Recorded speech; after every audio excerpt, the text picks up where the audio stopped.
नमस्कार साथियों, आप ईएमआरएस हॉस्टल वार्डन की तैयारी कर रहे हैं तो ये वीडियो आपके लिए है। और आज का हमारा टॉपिक है बाल मृत्यु दर या फिर शिशु मृत्यु दर। ये टॉपिक आपको दिया गया है, इस टॉपिक को आज हम डिस्कस करेंगे और स्लाइड वाइज समझते चलेंगे। सबसे पहले इसके इंट्रोडक्शन को देखते हैं। बाल मृत्यु दर, इसका अर्थ क्या है? जन्म के बाद 5 वर्ष से पहले शिशु की मृत्यु की दर, मतलब प्रत्येक 1000 में से कैसे ऐसे शिशु हैं जो 5 वर्ष की अवस्था से पहले जिनका देहांत हो जाता है। ऐसे 1000 में 100 हैं या 200 हैं, ये इसे ही शिशु मृत्यु दर या बाल मृत्यु दर कहा जाता है।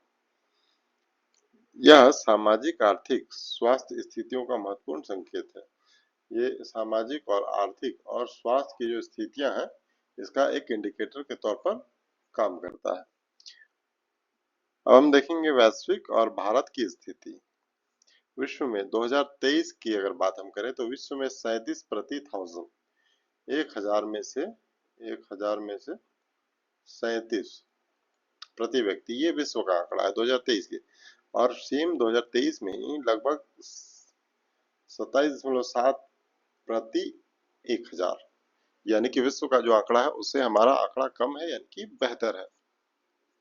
1990 से अब तक भारत में लगभग 78% की कमी हुई है। 78% क्या हुआ है? ये कम हुआ है शिशु मृत्यु दर।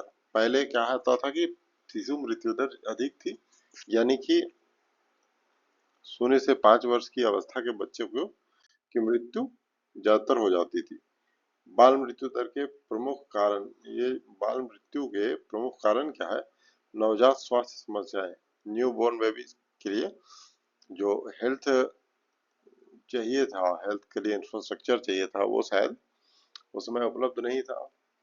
इसीलिए धीरे धीरे सब जो उपलब्ध हो रहा है तो ये स्थितियां बेहतर हो रही है। इनकी समस्याएं कैसी कैसी होती है? कम वजन होता है, प्री टर्म जन्म होता है, यानी कि 9 मंथ में जैसे कि जन्म होता है, तो उससे अगर पहले हो जा रहा है, मान के चलते हैं 8 मंथ में या फिर उससे भी कम में, इस तरीके का प्री मेच्योर बर्थ जिसे कहते हैं, तो प्री मेच्योर बर्थ भी इसका एक कारण होता है। और इनका वजन कम होना भी एक कारण होता है।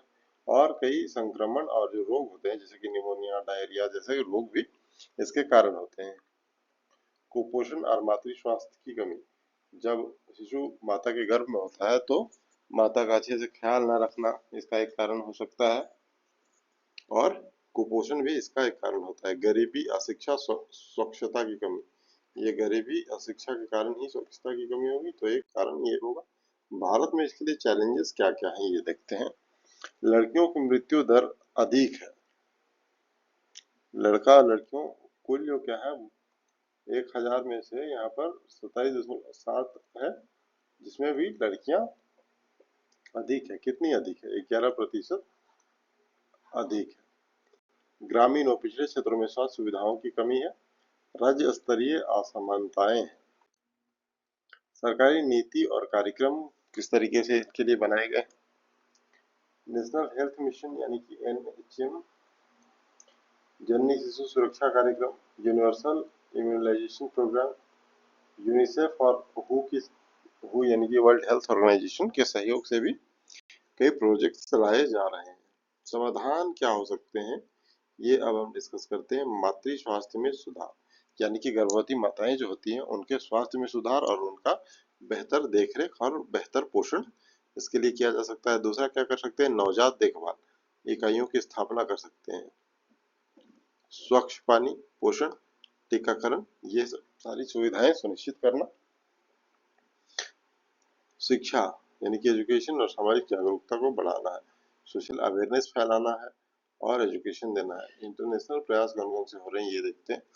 1990 से 2023 के बीच वैश्विक दर में 61% की कमी आई है। भारत को बाल स्वास्थ्य में उत्कृष्ट प्रदर्शन हेतु सराहा भी गया है।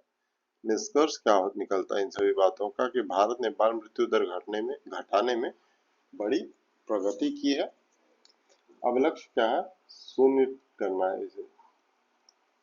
हर बच्चे को समान रूप से मूल्यवान है हर बच्चा, इसी के लिए क्या करना है, अब टारगेट क्या है कि 0 कर दिया जाए। अभी कितना है भारत में, घट कर ये 27.7 तक पहुंचा है प्रति 1000, यानी कि 1000 बच्चे हैं जिनमें से 27 बच्चों की लगभग मृत्यु हो जाती है। शिशु मृत्यु दर जिसे कहते हैं, ये अवस्था क्या है, 0 से 5 वर्ष, 0 से 5 वर्ष के अंदर जिनकी मृत्यु होती है, इसी को शिशु मृत्यु दर में काउंट किया जाता है। तो आज का टॉपिक था ये शिशु मृत्यु दर। आज के लिए इतना ही, मिलते हैं अगले वीडियो में। और ये रेफरेंस कहाँ कहाँ से जुटाए गए थे इसके बारे में बता देता हूँ आपको चलते चलते। यूनिसेफ के जो डाटा है 2024 का, उसका है, वर्ल्ड हेल्थ ऑर्गेनाइजेशन की रिपोर्ट्स और पीआईबी इंडिया, साथ ही साथ एनएचएम और भारत सरकार की वेबसाइट से इन आंकड़ों को जुटाया गया था। तो आज के लिए इतना ही, धन्यवाद। मिलते हैं कल अगले वीडियो में।